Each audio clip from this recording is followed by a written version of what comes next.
사실 한나 아렌트는 요즘에 들어서 더 주목받고 있는 정치 철학자예요.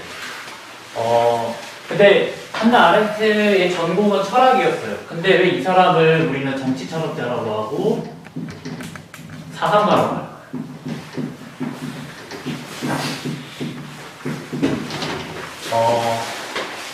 이 부분은 나중에 제가 여기 중간에 부분에서 한번 더 설명을 드리겠습니다. 정치 철학이라고 하는 부분은 철학하고 방법도 다르고 분명히 분리되는 부분이에요. 그렇다고 해서 우리가 흔히 뉴스에서 보는 그런 정치 행위와는 또 거리도 먼 어떤 본질적인 정치를 담고 있는 그런 학문입니다. 제가 아렌트를 이제 저도 접하면서 이 아렌트에 대해서 굉장히 감명을 받고 했었던 이유는 아렌트는 자신의 전생에 걸쳐서 여기 제목에도 얘기하겠지만은 사유하고 말하고 판단하는 것, 이것을 가장 중요하게 생각했어요. 내가 생각하고 말하고 실천하는 것. 근데 이 아렌트 같은 경우에는 전생에 걸쳐서 그가 사유한 것을 그대로 계속 실천한 그러한 사상가이기 때문에 더 많은 사람들이 감명을 받는 것 같아요. 또 아렌트 같은 경우에는 이 아렌트가 자신이 어떻게 살아왔고 대표적인 저술을 어떻게 썼는지 그에 따라서 그녀의 생각이 점점 확장되고 발전되었는데 그걸 통해서 그녀가 아렌트가 말하려고 했던 게 무엇인지 우리가 이해를 할 수가 있습니다. 아렌트는 독일 태생의 유대인이었어요. 그녀가 태어났을 때 1906년이었고요. 그러면 아렌트는 어떤 사건을 나중에 접하게 되나요? 2차 세계대전. 그렇죠. 2차 세계대전에 나치가 유대인을 홀로코스트, 대학살을 했죠. 이 사건을 직접적으로 묵도했던 사람이고 이게 너무나도 큰 충격으로 다가와서 아렌트는 평생에 대해서 여기에 대해서 사유를 합니다. 예루살렘의 아이만은 사실은 아렌트의 저서 중에서 비교적 나중에 쓰여진 책이에요. 근데 가장 유명한 책이죠. 이건 사실 책이라기보다는 일종의 보고서였어요. 아렌트가 미국에서 학술 활동을 하고 나서 굉장히 명성을 떨치던 와중에 1961년에 예루살렘에서 어떤 재판이 일어났어요. 외국으로 도피했었던 나치 전범을 이스라엘 모사드 정보부에서 잡아요. 그래서 예루살렘 법정에 세웁니다. 그의 이름이 바로 아이만. 그래서 이걸 취재하러 갔고 취재 보고서가 바로 예루살렘의 아이만입니다. 그러면은 이 아이만이 있었던 사건이 바로 아렌트가 평생을 거쳐서 고민을 해야 했던 가장 근원에 있었던 사건이 바로 아이만 다입니다. 그래서 저의 설명도 여기서 시작을 하는 건데요. 아이만이 동참했었던 그런 홀로코스트에 대해서 벌어지고 나서 수많은 철학자들, 정치가들, 아무튼 모든 시민들이 여기에 대해서 생각을 하게 돼요. 도대체 이 일을 어떻게 이해를 해야 될까? 도대체 이 일은 왜 벌어졌을까?를 고민을 합니다. 근데 이 홀로코스트라는 거는 우리는 간간히 이런 역사적 사건을 이제 책에서 읽을 수 있지만은 이 2차 세계대전 이후에는 이런 식의 대학살이 일어난 적이 없었어요. 그렇기 때문에 단 한 번도 인류가 경험하지 못했던 아주 참혹한 경험이기 때문에 여기에 대해서 고민합니다. 어떤 사람들은 이거는 어떤 히틀러나 이런 개인적인 사람들의 정신병리적인 문제야, 심리적인 문제야 라고 생각을 하기도 했고요. 또 어떤 사람들은 그냥 도대체 이 악이라는 게 어디까지 악해질 수 있는 것일까를 고민을 하게 되는데 아렌트는 여기에 대해서 전혀 다른 이야기를 합니다. 아렌트의 근본악이라고 하는 것은 우리가 절대 이해할 수 없는 것이에요. 아렌트는 책에서 이런 이야기가 있습니다. 사고가 악을 다루는 순간 사고는 좌절합니다. 왜냐하면 거기에는 아무것도 없기 때문입니다. 그것은 바로 악의 평범성입니다. 라고 합니다. 이 악에는 어떠한 뿌리도 없고 깊이도 없어요.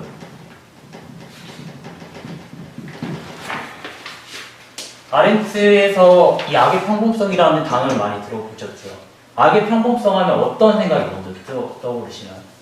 별로 안 악해 보이고 악해 보이지 않는다. 무난해 보이고 누구나 다 할 수 있어. 누구나 다 할 수 있다. 평범해 보이고 그쵸? 그렇게 하는데 이 악의 평범성이라는 개념은 굉장히 사실은 엄밀하게 다뤄야 돼요.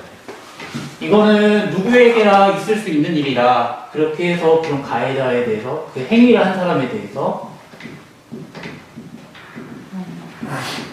면죄부를 주는 건 아니에요. 그리고 누구나 할 수 있다라는 게 우리 개개인의 어떠한 악마적인 속성이 있다라는 것도 아니에요. 악이라고 하는 건 어떠한 행동도 아니고 단지 현상일 뿐이라고 아렌트는 이야기를 합니다. 우리 안에 어떤 내재된 악내적 속성, 그런 절대적인 악이 얼마나 깊이 있어서 그런 속성을 갖고 있어서 하는지가 아니라 나중에 벌어지고 보니까 그런 벌어졌던 현상이 악행이었던 거고 이런 악 같은 경우에는 깊이가 없기 때문에 악은 근본적일 수 없고 다만 극단적이 될 수 있다라고 아렌트는 이야기했어요. 표면에 퍼져나가는 곰팡이처럼 아주 극단적으로 퍼질 수 있는 현상이지만 우리는 거기에 대해서 도저히 이해할 수 없다는 거예요. 왜냐하면 이 악의 평범성에서도 이야기했듯이 악한 행위가 악한 동기에서 기원되는 게 아니거든요.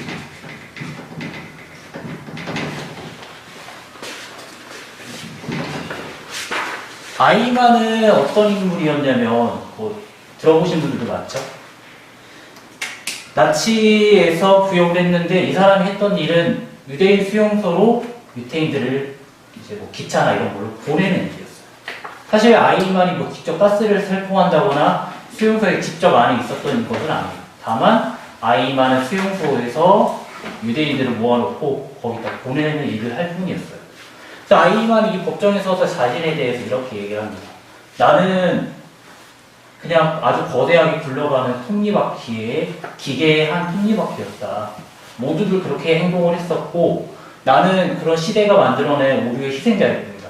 내가 무슨 죄가 있느냐 라고 해서 자신이 무죄인 것을 이제 이야기해요. 아렌트 이제 다른 사람들도 굉장히 놀라죠. 이런 끔찍한 일을 벌였던 사람이 사실 너무 봤는데 그냥 아저씨인 거예요. 너무 평범한 독일 아저씨. 그리고 이렇게 그 사람이 주장을 하는데 아렌트는 이제 계속 이 사람을 관찰해요. 재판 동안. 그러면서 그녀가 아렌트의 딱 특이한 점을 하나 발견했는데 직접 읽어드릴게요. 아이만 그는 그의 말을 오랫동안 들으면 들을수록 그의 말하는데 무능력함은 그의 생각하는데 무능력함, 즉 타인의 입장에서 생각하는데 무능력함과 매우 깊이 연관되어 있으니 점점 더 분명해진다. 그와는 어떠한 소통도 가능하지 않았다. 이는 그가 거짓말을 하기 때문이 아니라 그가 말과 다른 사람들의 현존을 막는, 따라서 현실 자체를 막는 튼튼한 벽에도 에워싸여 있기 때문이다. 가장 특이한 점을 이 무능이라고 했어요. 무엇이 무능했냐? 아이만은 사유하지 않았고 말하지 않았고 실천하지 않았어요. 단지 차이점은 무능이었던 거예요. 어떤 악한 습성이 아니라 하지 않았던 거. 그러한 능력이었던 것이라고 판단했던 거죠. 아이만도 최초에는 유대인을 수용소 보내는 일에 혐오를 느꼈다고 해요. 근데 그의 진술을 분석을 했을 때 아이만은 한 달이 안 돼서 다시 업무에 복귀를 해요. 처음에 막 구토를 하고 이렇게 했대요. 근데 이 한 달 동안 도대체 아이만에게 어떤 일이 있었냐? 아이만은 이후에 이 일에 대해서 자신은 굉장히 양심적으로 수행했다라고 진술합니다. 근데 그 과정에서 아이만에게 첫 번째 주변의 어느 누구에게도 이것에 대해 문제를 제기하는 말, 질문을 들어본 적이 없어요.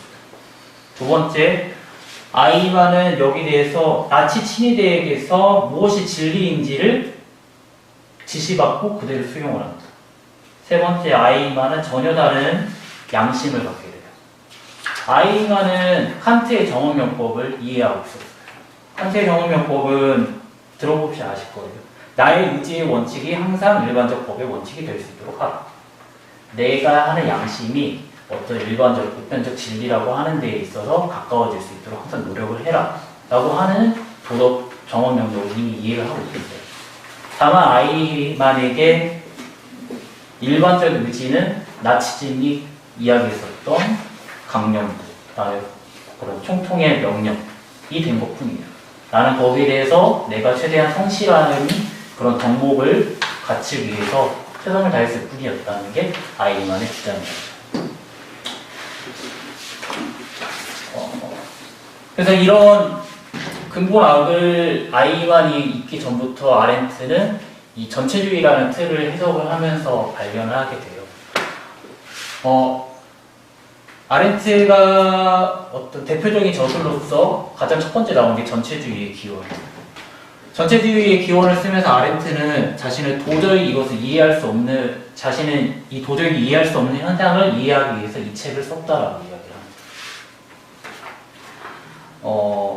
아렌트 같은 경우에는 기존에는 사람들이 제대로 짚지 않았던 전체주의라는 틀로 분석을 해요. 그래서 하려고 히틀러의 나치즘이나 일본의 그런 것들, 군국주의, 다음에 스탈린 제제의 소련,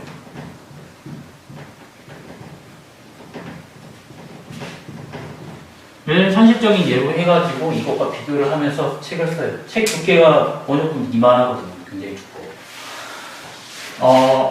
이 전체주의라고 하는 거는 우리가 이거 결국 다른 체제라고 생각을 했지만은 사실 전체주의라는 거는 체제가 아니라고 이야기했어요. 이건 하나의 운동이라고 이야기했습니다. 먼저 전체주의 같은 경우에 세 가지 특성을 갖고 있어요. 첫 번째, 전체적인 하나로서의 사회를 강조를 해요. 전체주의 같은 경우에는 나중에 이야기하겠지만 대중이 반드시 필요합니다.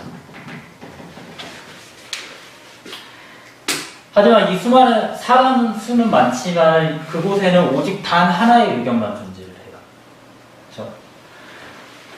여기에는 사람의 수는 있지만은 사실상 어떤 다양한 다수의 사람이 있다라고 절대 볼 수가 없는 구조가 전체주의의 특성 첫 번째. 두 번째, 유일하고 불변한 진리를 이야기해요. 나치즘이 유태인을 학살을 했던 것도 사실은 자신들이 진리를 갖고 있었기 때문이에요. 우리는 아주 과학기술, 인류 역사상 가장 뛰어난 과학기술을 보유하고 있고 그런 문명화된 사회, 그런 아리아인들이 우생학적으로 우월하기 때문에 더 많은 자손을 이루어야지 인류에게 유익하고, 그렇지 못한 사람들은 자연의 법칙에 의해서 도태되어야 돼 라고 하는 과학적이고 어떤 불변의 진리를 갖고 있어요. 이런 진리의 형태는 아까 첫 번째 얘기했듯이 과학적인 형태를 갖고 있고, 두 번째는 어떤 현실보다 미래에 대해서 이야기해요. 예언을 하죠. 내 말을 들으면, 우리의 주장을 대로 하면 모든 게 다 해결이 될 거야 라고 이야기를 하죠. 그 다음에 세 번째로, 결코 오류가 허용되지 않아요. 애초부터 이 전체주의에서 이야기하는 진리는 현실 경험과 전혀 관련이 없죠. 아주 피상적인 생각들, 그런 것을 위해서 만들어진 어떤 유토피아를 상정을 하기 때문에 애초부터 비판의 가능성이 제거된 겁니다. 그 다음에 세 번째로, 전체적인 하나이기 때문에 전체적인 변화를 또 강조를 해요. 이 부분은 좀 분석을 나눠서 해봐야 되는데요. 획일적으로 따르는 전체도 중요하지만은 애초부터 달성할 수 없었던 유토피아이죠.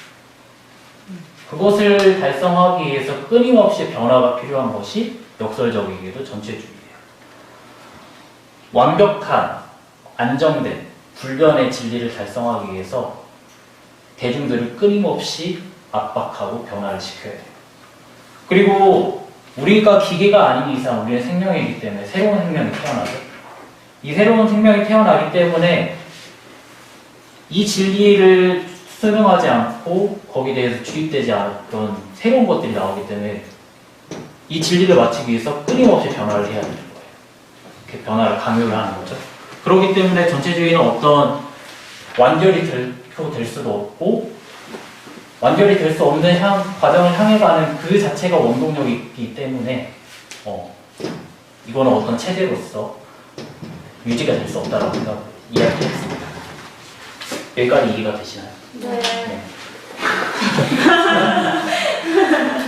그다음에 이 전체주의라고 하는 거는 대중문을 결코 빼놓을 수가 없어요. 전체주의가 생겨난 배경에는 이 대중이 있다라고 아렌트는 분석을 했습니다. 대중이라고 하는 거는 사실 일종의 발명품이라고 봤어요. 어떤 산업화가 되고 나서 사회가 급격히 변동하고 급격히 커지면서 대중이라는 집단이 출현을 했는데, 이 대중이라고 하는 사람들은 기존에 있던 사람들의 집단하고 어떤 차이가 있냐면, 첫 번째로 수적으로 거대하지만 본질적으로 고립이 돼 있어요. 그냥 여기저기서 온 사람들이 도시로 모였던 거죠. 그 사람들은 매일 하루하루 먹고 사는 게 가장 특성이었고, 그렇기 때문에 어떤 공통의 관심사, 이해관계, 심지어 내가 어떤 계급에 속해 있다는 계급의식 자체도 없어요. 그렇기 때문에 이 사람들은 공통의 관심사가 없기 때문에 절대 뭉칠 수가 없고, 그다음에 사회관계도 결여가 돼요. 내가 사회에 소통하는 게 없기 때문에 정체성, 어떤 사회의 다양성도 부족해질 뿐더러 개인이 형성하고 있는 정체성도 다양성이 전혀 없겠죠. 굉장히 단순하고 희미한 그런 존재여서, 이 대중은 점점 이런 상황이 방치가 되면은 자신의 이해관계마저도 포기하게 되는 무력한 상태로 빠져들어요. 다음에 두 번째로, 이런 대중은 형태가 없죠. 어떤 모이지 않으니까. 그리고 자신의 이해관계가 없고 아주 다운된 상태가 있는데, 오히려 외부의 자극이 한번 오게 되면 굉장히 쉽게 흔들린다는 특성을 갖고 있어요.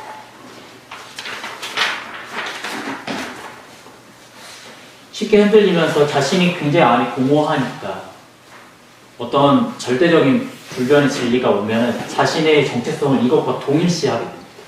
여기서부터 문제가 시작이 된다고 봅니다. 세 번째로, 이 대중은 본질적으로 어디에도 속하지 않기 때문에, 이런 어디에도 속하지 않는 대중들은 폭력적으로 변할 수밖에 없다라고 이야기해요. 계급이 무너질 때 비로소 대중이 출현한다고 이야기를 했는데, 이거는 어떤 계급사회가 무너졌다라기보다는 내가 속하고 싶은 계급에서 내가 배제됐을 때 느껴지는 박탈감을 이야기합니다. 또 소외감과 배제에 대한 분노가 생기면은 기존에 있었던 모든 기준에 대해서 혐오를 하게 돼요. 그리고 자신이 처한 이 문제적인 현실을 설명하고 가장 빠르고 이상적으로 설명하는 이 전체주의 운동을 만나게 되면은 나는 이것을 위해서 무엇이든 희생할 수 있다라고 해요. 왜냐하면 그것이 나의 정체성이 되니까. 그렇게 하기 때문에 본질적으로 폭력적일 수밖에 없다라는 거죠. 그래서 자신이 속하고 싶었던 어떤 지배 계급, 이상적인 계급, 그거를 변질적인 형태로 대중이 흡수를 하면서 이 전체주의의 원동력을 만듭니다. 정체적인 원동력은, 이 대중이라고 하는 건 결국 인간의 인형화와 관련되어 있어요. 인간하는 게 무슨 뜻이겠죠? 나눠두는 거죠. 인간을 나눠두는 쓸모없는 존재로 만드는 게 전체주의라는 거예요. 사실 그 전에도 인간을 반대파를 공격을 한다거나 고문을 하고 처단하고 노예를 당고 하는 그런 어두운 인간의 역사는 있었죠. 하지만은 인간의 수단화 같은 경우에는 존엄은, 그건 인간의 존엄성을 상실을 시킨 거죠. 하지만 그렇다고 해서 존재 자체가 파괴되진 않아요. 내가 이 사람의 존엄성을 깎아서 노예로 할지언정 그래도 노예로서 자신이 존재하고 그 역할을 하는 거고, 내가 반대파로서 죽임을 당했어도 그건 내 존엄성이 사라졌지만은 그래도 나는 어떤 반대파로서의 그 존재는 가지고 있었는데, 전체주의는 인간 자체를 무쓸모한 존재로 만들어요. 그래서 그 부분은 이제 나중에 한번 읽어보면서 인간의 수단화와 인형하고 어떤 차이가 있는지 한번 더 보시면 좋을 것 같아요. 그래서 인간의 인형화를 하는 부분에서 세 가지 단계를 거쳤다고 해요. 그래서 첫 번째는 법적 인격을 살해합니다. 이거는 이 사람을 어떤 합법, 불법의 문제로 만드는 것도 아니고, 유죄, 무죄 만드는 것도 아니고, 법 자체에서 이 사람을 그냥 생략시켜요. 법적으로 존재하지 않는 사람. 그렇기 때문에 이 사람은 어떠한 법적인 보호를 받을 수도 없어요. 그래서 첫 번째로 법적 인격을 살해합니다. 법적 행위, 법적 인격이 사라졌으니까 이 사람은 사회적으로, 법적으로 존재하지 않는 사람인 거죠. 그렇기 때문에 이 사람은 어떻게 해도 상관없어요. 어떤 규정에도 걸리지 않아요. 그렇죠? 두 번째로 이 도덕적 인격 사례를 합니다. 이 사람들을 수용소로 다 모아요. 그리고 여기에 대해서 수용 번호를 붙이고 이 사람들이 그곳에서 할 수 있는 거는 유일하게 생존이지만 이 생존마저도 자신이 결정하는 게 아닙니다. 자신이 살아남기 위해서 어떤 사람의 살해에 협조를 해야 되기도 하고 내가 근데 목숨을 끊으려고 해도 죽을 수도 없죠. 그러니까 가축장, 도살장이나 가축하고 똑같은 거예요. 그래서 이거를 도덕적 인격 사례라고 했고 세 번째는 이제 자발성을 박탈합니다. 아렌트가 이 현상에 대해서 악의 평범성이나 이런 부분에서 더 놀랐던 거는 여기에 대해서 동조한 대중들도 굉장히 무기력했지만은 수용소에서 가스실로 갔었던 사람들이 단 한 번에 저항을 하지 않았다는 얘기예요. 도대체 왜 저항을 하지 않았을까? 이미 자발성이 사라졌기 때문에 이 사람이 내가 스스로 할 수 있는 심지어 죽는 것마저도 나 스스로 할 수 없었기 때문에 이 사람은 가스실로 들어가게 되면 이미 사망을 인간적으로 살해된 상태였다는 거죠. 그래서 이 전체주의 기원에서 가장 밑바닥에 있는 인간의 모습, 인간 군상의 모습을 아렌트는 분석을 해요. 하지만 여기서 끝났으면 이제 아렌트가 지금처럼 칭송받지는 않았겠죠.